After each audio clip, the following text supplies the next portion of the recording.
Travel News presents the latest UK immigration crisis. As soon as there is an atrocity in their countries, they kick off on our streets. If you're that worried about what's going on in your home countries where you came from, go home and fight for that. Like we are doing now.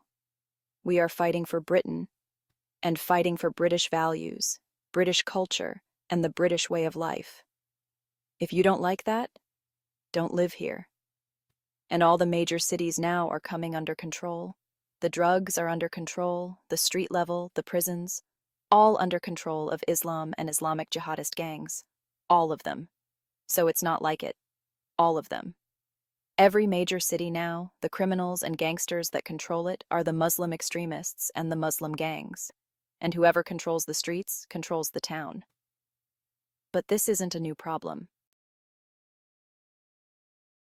For a decade or more, high-profile cases often involved British Pakistani men abusing mainly young white working-class girls. And in many cases, including here in Rochdale where girls were trafficked by men, police failed to act for fear of being branded racist. Tommy Robinson has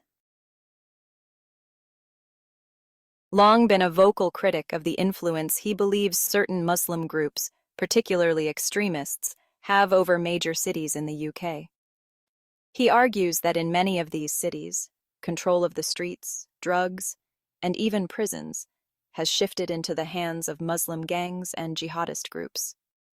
According to Robinson, these groups are not just small-time criminals, but have a firm grip on entire communities, shaping the environment with their power.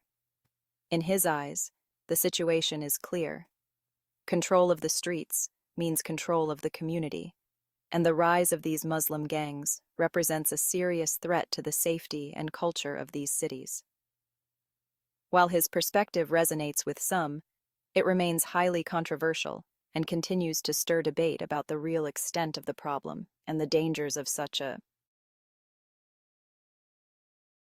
We have a two-tier funding system, policing system, government system, and British people are not put first. We're treated like second-class citizens. We're the people paying taxes. We're the people who built this country. It's our forefathers that died and sacrificed for this country, and they don't care. They're treating us terribly. So we've been betrayed. We've all been betrayed. The whole of Europe has been betrayed. The government says professionals like teachers and carers must report suspicions and cases of abuse or face prosecution if they don't. Robinson's narrative goes beyond just crime and gangs. He often speaks about what he sees as a broader betrayal of the British people by their own government. He argues that there is now a two-tier system in place where resources, policing, and government attention are unevenly distributed. In his view, native British citizens are being treated as second class, despite being the ones who have historically built the country, paid taxes, and made sacrifices for its future. He believes that the government is more focused on appeasing certain communities, especially those with ties to Muslim groups, while neglecting the needs of the British people. Robinson often emphasizes that the forefathers of Britain fought and died for the country's freedom and values, and now those very values are being undermined. He argues that ordinary citizens who pay their taxes and follow the law are no longer prioritized. For Robinson, this isn't just a British issue.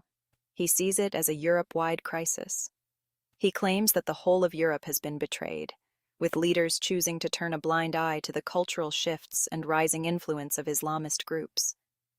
The fear he speaks of is that if nothing is done, this betrayal will continue to erode the values and freedoms that people once fought so hard to protect. Since 1987, since Tony Blair was in Parliament, $500 billion has been spent on illegal immigrants. This is where all our money is getting wasted. Family-run hotels with gyms, pools, and popular restaurants are being repurposed.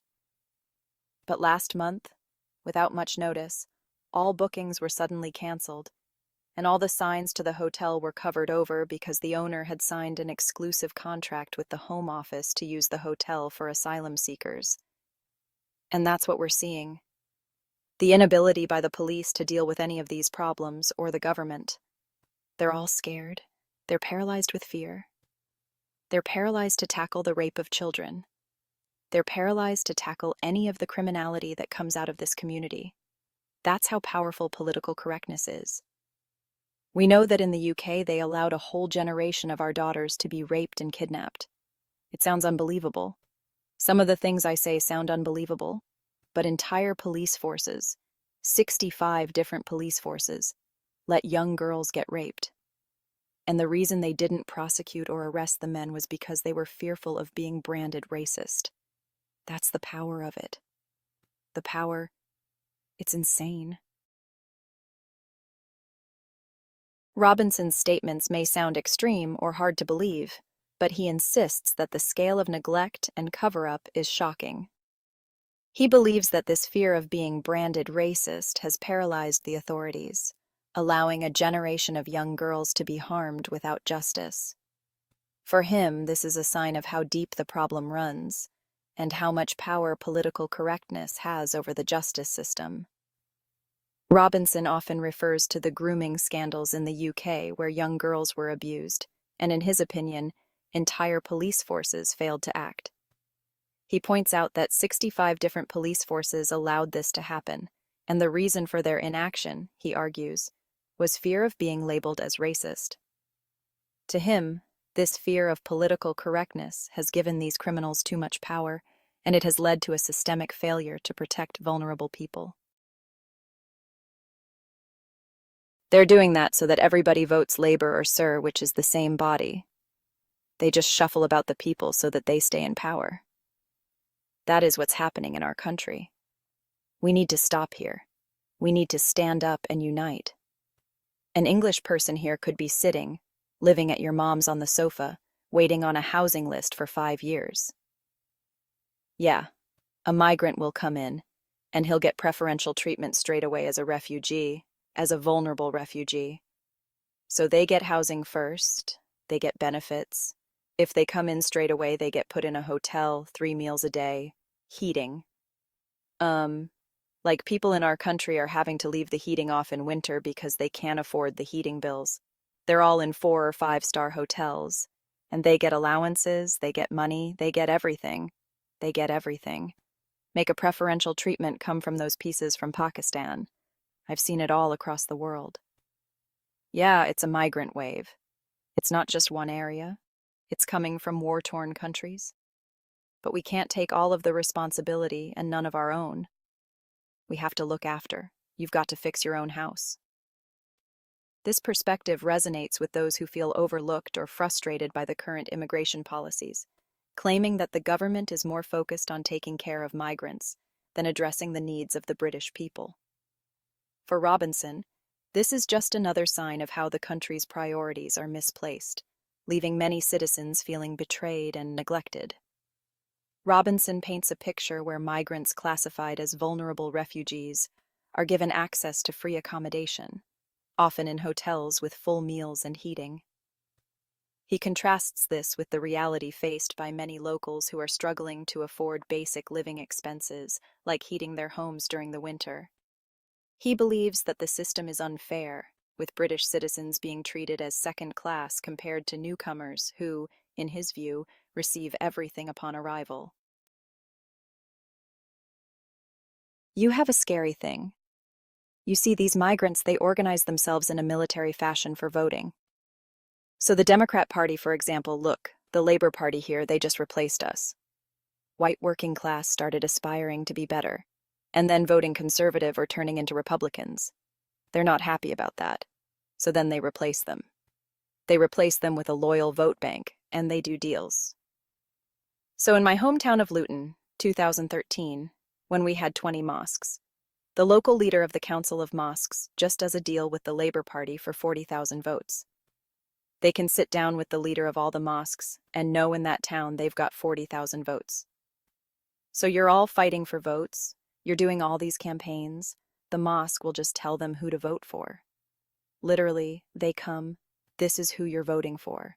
They get buses, and they drive, and they vote. So the power they have at a low number in swing seats is massive. All your parties will talk to them. they will get, so they will become such a power force in vote bank politics. The migrant situation is out of control. Our government is increasing the number of people in our country. 1,000 a day are coming in by the boats without being vetted, without passports. Our laws and legislations are that you cannot enter a country without a passport, yet we're letting 1,000 in every day. It's out of control. Yeah, 2 million people have entered our country in the last 2 years.